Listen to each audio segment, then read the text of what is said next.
uh, Question number 2, asmt 6.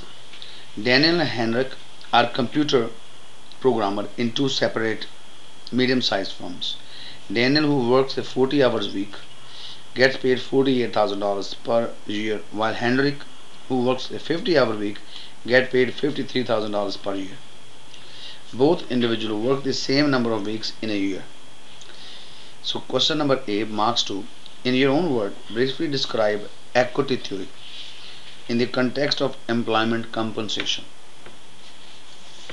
So equity theory is based on the principle of fairness. In other words, most of the time majority of the people have input versus outputs, which they always compare with the inputs and outcomes of other people.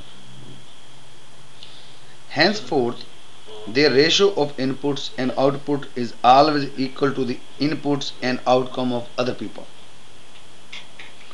When we mention input, it means abilities, qualities, strengths, knowledge, experience, traits, amount of quality time invested into their business versus outcomes, which means the benefit they reap, reward they receive, and above all the recognition they attain.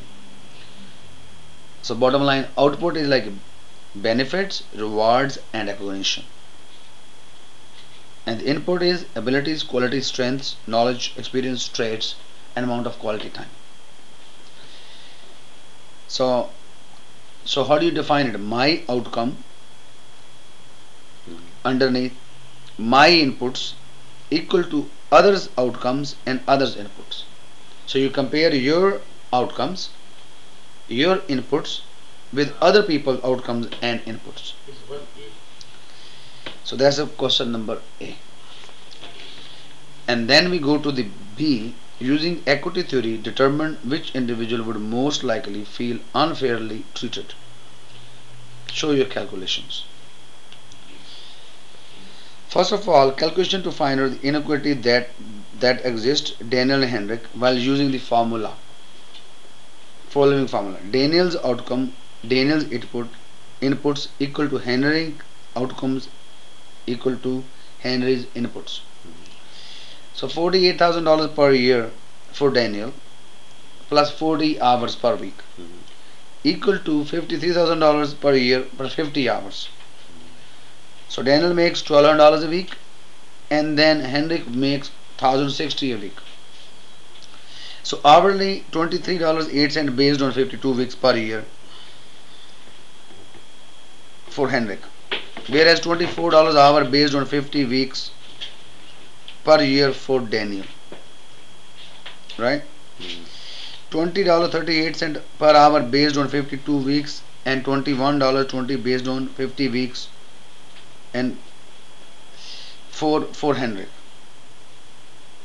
From this calculation, we see that Henrik ratio of outcome to input is lower. So Henrik is lower, right? Than Daniel. Henceforth, naturally, Henrik would think that he had not been treated fairly because he's working more, making less. Right? So, then we go to the question number. I think that's it for this part. ठीक है ना?